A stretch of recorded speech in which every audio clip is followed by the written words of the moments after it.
What's up, guys? This is Chad with Arc Hunter. We're back here for another backpacking adventure, and I believe we're at the it's nighttime right now and it's raining.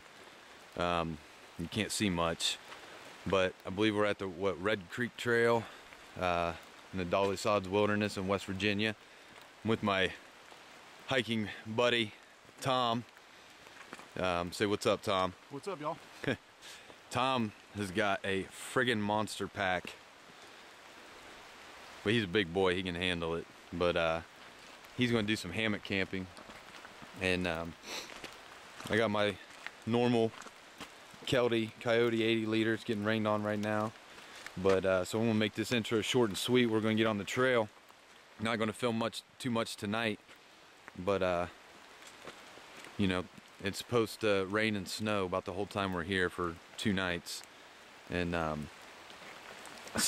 but we'll I'll show you camp and some different scenery and stuff tomorrow. All right, so we found camp. We didn't hike too far, it being night, but Tom's hanging up his new hammock, and I'll let him explain a little bit about this new hammock. He's a hammock guy, and he doesn't use tents. You know, I know a lot of people are into that. Some people are, some people aren't, but Tom's a hammock guy. So Tom, explain a little bit about what you got going on here. Yeah, this is my brand new Danger Bird hammock by Dream Hammocks. Shout out to Papa Smurf, he's the owner and the manufacturer. It is a cottage industry. He's got a phenomenal reputation as being probably one of the best hammock makers around. This is my test run with it. I've never used it. I just got it in the mail this week, and I'm pretty stoked. Where's the company from? Fredericktown, Ohio. Nice. Okay. So where's that in relation to Columbus about again? An hour and 20 minutes north. Oh yeah, I got you. I know what you're talking about. It's up near Worcester, I think. And did you say this has a mosquito net built in? It does, and a storm cover. Oh, nice. So that's what's been kind of appealing to me. It is considered a true 4-season hammock. Okay. Which, since I do nothing but mostly cold weather camping. And you have the under quilts and... I got the quilts. I'll show you guys those probably in the morning when you can see them better. Yeah. But I use a combination tree strap whoopee sling combination. Yeah, we'll show those a little more in the morning when we got better light. But what's the weight rating on this? What do you mean? Weight, like how much? Yeah. Oh, well, I'm 380 pounds, so it better hold me. So it's probably 400 or 500 pounds then. Easy. Yeah. And then what, and you had this custom made to your specs, right? Yes. Okay. And so what'd that end up running you? I got some upgraded fabric options, but it ran me 300 bucks roughly. The stock one of these runs about 175. Okay. But I did a double layer hammock. As you can see, it has a storm shield built in. Oh, okay. I'm gonna shut it down because it's still raining. I don't have my tarp up yet. But... And then, so this is a, oh, wait a minute. So where's the bug net at? It's tucked up back in here. Oh, okay. I got it tucked away. I got you. Little woodland camo pattern for some stealth camping. Yep. I like it. I just figured out. And you say it's double layered. What does that mean? It's actually made out of 2 different layers of material. I've got a black outer layer and then a brown inner layer. Okay. That way if you crap your pants in the middle of the night, you can't see the streaks. Pretty much. I have that problem. This is never a joking matter. So, I gotta get this tarp up, so. Yep, I better help him. Monday morning in Dolly Sods. And when I say morning, I mean 11, almost 11:30.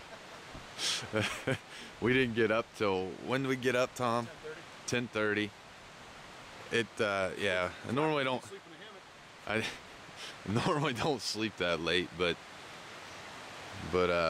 it was raining all night. Every time I woke up, it was pouring down rain. So we decided to sleep in a little bit and stay out of the rain, but Tom's got his Kelty Noah's tarp, 12 foot by 12 foot with his hammock underneath. Take a look at that later, a little better in the daylight, but I got my tent sitting over there. It's a Coleman, kind of the Coleman higher end camping stuff. It's a Coleman Exponent. But I think it's like it's a Dakota 1. It's just a small one-person tent, and it's a hoop tent, not a freestanding. But it's tiny. You can't really do anything in there but sleep. It's tough to get dressed and everything else. But decided to bring this just because a little smaller and lighter weight. Since it's colder out, I was bringing more gear, and you know, I needed to keep down on weight as much as possible. That, and it holds in the heat a little bit better. But you know, we got here at night, so we couldn't see much, and then we woke up, and that's the river right there. So it's pretty cool. You know, it's got some good views and everything. But we're getting our version of breakfast, I guess lunch. Now we're going to get ready and go out on some day hikes and stuff. So I got my REI camp chair. As you guys know, I don't leave home without that. Not anymore. But Tom's grabbing some Mountain House, and you got some biscuits and gravy going on there. Oh, yeah. He's pretty excited about it. But every fat kid's dream. Dehydrated biscuits. Fat. So I got some skillet scramble, Coleman skillet scramble going on. Obviously made with my jet boil. Another don't leave home without it item. And got my Seattle Sports Camp bucket and just go down to the river, grab a bucket of water, and we were able to filter it with our Sawyer squeeze minis. So it works out nice. But this place is pretty sweet. I mean, the scenery's cool. And then, you know, you got like these little trails that go, there's another trail that, or this trail goes around here, and then over in here, over this hill, there's another camp. So these kind of camps, and I don't know how the other ones are, but these ones kind of connect a little bit. So in reality, there's this camp here, and then where I'm camped, over in here, there's another fire pit. So there's kind of two camps right next to each other. But you know, so we're kind of taking up two camp spots. But you know, I don't figure there's gonna be many people here, especially during the week, being cold. It's supposed to get down to like 10 degrees tonight, but it's not too bad right now. It's fairly warm. It's probably what, 35, 40 degrees. It's not bad. Might even be warmer than that. Yeah, it's fairly warm, but because I'm just wearing this, and I'm not cold at all. Yeah, I'm not bad. But we were bundled up last night, and I stayed toasty, so I'm using Tom's Big Agnes 15-degree bag, so it's working out nice. But we'll do a kind of a gear rundown a little bit later, show you guys what we're working with. So we're out here on a little day hike, and we found a pretty sweet camp. We found a pretty cool camp out here by the stream, by the river. Is it Red Creek? And you can kind of see back here. I don't know if I can zoom in there. Oh, wrong way. Here we go. A little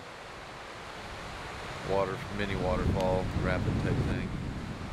But it's chilly, man. It's spitting rain a little bit.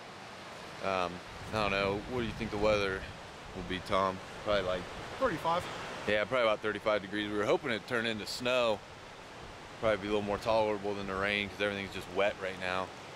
But you know, this camp's pretty cool. I'll show you here.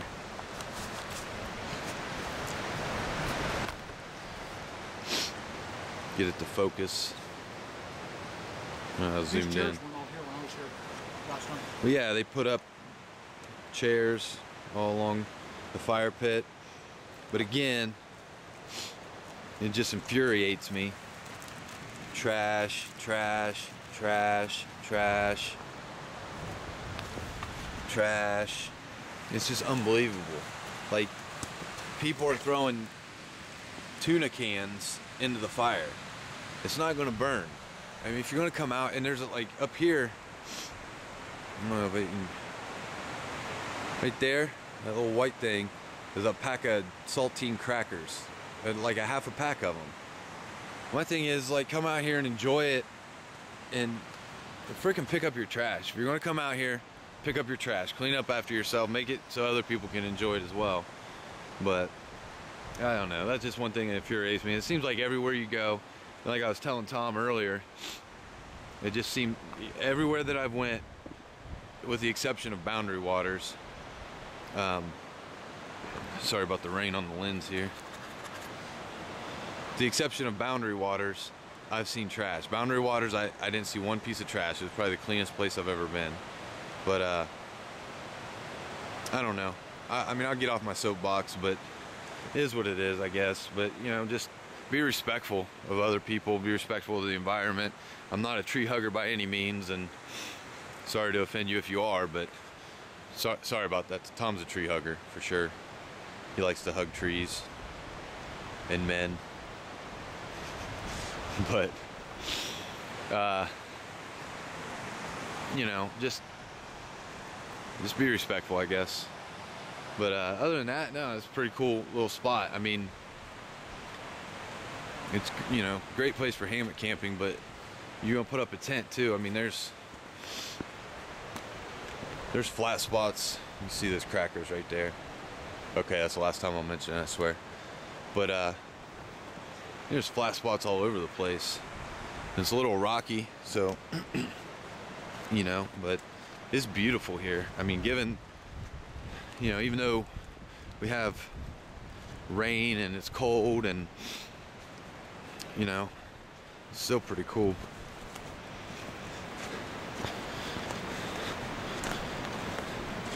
There's a little wall. I assume somebody built that. I guess like kind of an erosion wall, or it's got some, yeah, because I guess there's a, oh, that's kind of neat. Some runoff. Creek runs right underneath here, down there. But you know what's cool about this trail definitely is the fact that, you know, the most of the trail, at least where we came in at, is it runs along the creek, so you got plenty of access to water, which is always important, because I hate packing in too much water. It's just, especially in the winter when your gear's already heavy as it is. You know, you're packing extra layers, things like that. You know, so you don't have to pack in as much water. You know, it takes a little longer to filter it and all that stuff, but no, I mean, it's definitely nice. I mean, you see behind me here, there's another camp spot right here. And this is like 30 yards from the last one. So I guess the downfall would be if you have, you know, if you're here during the busy season, you know, you might be camping on top of each other. You know, but you know, these aren't designated camp spots, so it's not like a campground. These are camp spots that people have made. And but the cool thing about it is, you know, I've been places where they've been few and far in between, and it's tough to even find a flat spot to lay your tent. But here, I mean, they're all over the place. I mean, plenty of spots. But you know, so again, Gatorade bottle, ridiculous. I mean, a freaking Gatorade bottle. I mean, this place is really cool and it's beautiful, but this is some of the most, but it's really populated as far as like the busy seasons, and you know, it's a popular place to go. You know, but it's one of the most trashiest places I've seen. I hate to say that. You know, as far as trash laying around. I mean, there's another freaking water bottle laying over there. It's unbelievable. It freaking infuriates me. I know I said I was going to stop talking about it, but I just saw more trash, and it just, I don't know. Just pack your stuff out. But we're going to eat some lunch. I think I got some ramen noodles and throw a little tuna packet in there. So Tom's down in some Gatorade, and Hey Tom, don't leave your water bottle laying out here, all right? Oh yeah, what guy would do that? What the hell's wrong with you? Tom wouldn't do that. All right, I'm gonna get something to eat. Look, there's a... Show you what I'm having for lunch here. Got cooking up some ramen noodles, ramen, however you want to say it. And what I'll do is I'll mix in one of these tuna packets. So if you go to Walmart, they're nice because it's a cheap meal. You know, I like Mountain House, but you know, they're expensive. So you go to Walmart, and obviously the ramen noodles are about 14 cents a piece. And those tuna packets are about $1 a piece. And then so you're looking at less than $1.50 for your meal. And you got carbs for energy and protein. So obviously you got a lot of sodium and everything in the noodles, but you know, while you're backpacking, you burn, you know, hiking, you burn a lot of that off anyways. But so it's not a bad little quick lunch right there. So it's trying to transition over to snow. It is. It's been spit and rain pretty much the whole time we've been out on this day hike, and but now we're seeing a little bit of, it's getting pretty cold. It's probably 30 easy, 30 maybe 32. Yeah, it's right But around 32, I think. But now it's starting to transition into snow a little bit, so which we prefer. I'd rather be snow than rain, be wet. So that'll be nice. It's gonna be a cold night though. Be bundled up good tonight. Just remember, I'm the big spoon. You're the big spoon? Alright, I can work with that. It's survival, man. You gotta do what you gotta do. Well, you're a lot bigger than me, so I can't really argue with you. So whatever Tom says goes. If he wants to be the big spoon, then he can be a big spoon. It's a good attitude to have. All right. He's gotta go along with it, man. There's nobody out here to hear my screams, so I gotta. Tom's the boss. I refuse to call him daddy, though. I refuse to call you daddy. Poppy? Poppy, maybe. Poppy? Remember, we got to keep this family friendly. Oh, it is. Get too vulgar. Save that for off camera.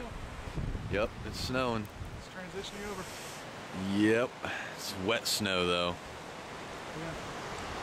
Oh, the colder it gets. Maybe we can build it. Maybe we can build a snowman later. Yeah. I think we should. That'd be funny as hell. I mean, hell, there's enough trash around here to, you know, make a face for it, and I'm sure we can. We can whittle up a corncob pipe. True. Forgot my tobacco though. We're finishing up our day hike here. We're gonna head back to camp. I don't know if you can hear me. We're headed back to camp. We gotta go get a fire going because I'm not gonna lie, it is freaking balls cold out here. Even Big Tom with all his insulation is getting a little chilly. So we'll hike back. We don't got too far. I don't know how far we go, Tom. About a mile maybe. Yeah, we didn't go too far, so it shouldn't be too bad. But it's getting chilly, so we need to get moving, warm up. Hopefully we can get a fire going because everything around here is soaking wet. But we brought some fire starters and everything. I brought a little fire log that burns for, I don't know, 10-20 minutes, so good enough to get a fire going. We got one going last night and it's been pretty wet the whole time, so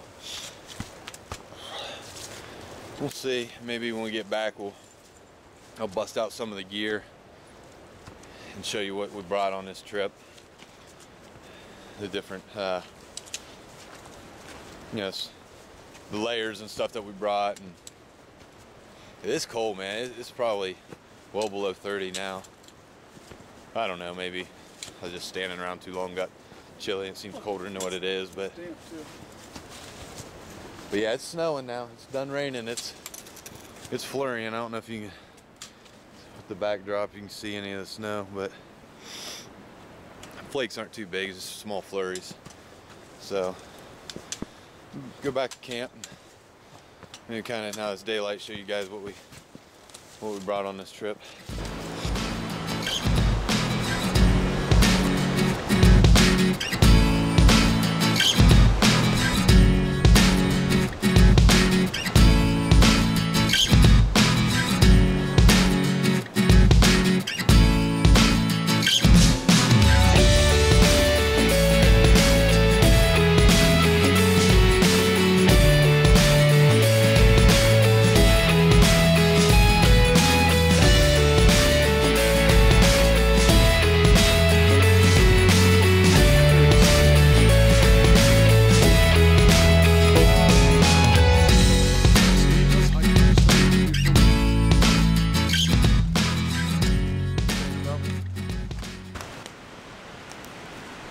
Finally got our fire cranked up here a little bit. Took a while because what? No, it took a while because everything's so damp, and my camp chair almost blew into the fire, but everything was so damp, so it took a little. I had to nurse it quite a bit. And Tom's still getting bringing in some wood here. We're gonna use the Schrade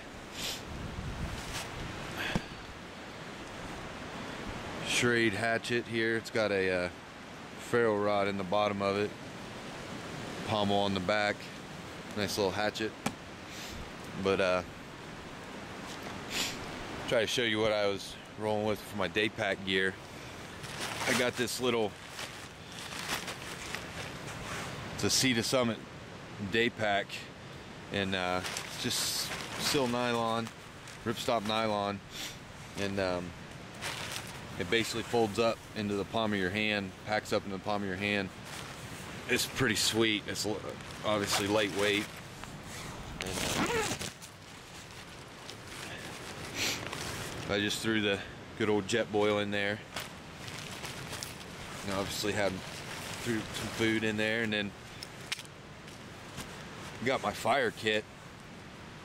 And these are Volt's mesh bags. I think they're like 10 bucks or something like that off Amazon. You just search Volt's mesh bags and you get like 4 of them. They're all different sizes, but in here I got my fire kit using the Sodo torch lighter. Just takes a regular kind of Bic lighter inside, and you can't use the rounded ones, you got to use the square ones. You put it in there and it turns it into a torch. It's pretty sweet. I just get an old prescription bottle here and put some dryer lint in case I need a fire starter. But I did carry a fire log that I bought from Walmart for like $1 or something. Yeah, I got the Swedish Fire Steel in here, and then some Esbit tabs. And then this is kind of like Wet Fire, kind of like an off-brand my buddy gave to me to try out. And then, yeah, just a cheap little saw in case I need to process any wood. And then one of these magnifying glass lens things, Fresnel lens or something, I don't know, I forget what they're called. And then a obviously signaling mirror down in there. And then I bring these on every trip. They're bio wipe, Coleman bio wipes. You can get them at Walmart for like $3 or $4. 40 of them come in a pack, or 30 of them come in a pack. And they're great for everything from cleaning up dishes to wiping your hands to taking care of business away from camp to clean up with. Makes it a lot easier. And then in the Volt's mesh bag, I got my little first aid kit, and I won't go through the contents of that, but you can take a look at I was rocking the ribs pack as well. And just have some snacks in here. That's where I kept my video camera. And then just for the water, I just got a military canteen I clipped to my belt. And again, this is just for the day hike that we went on. and see if I can get this open here, but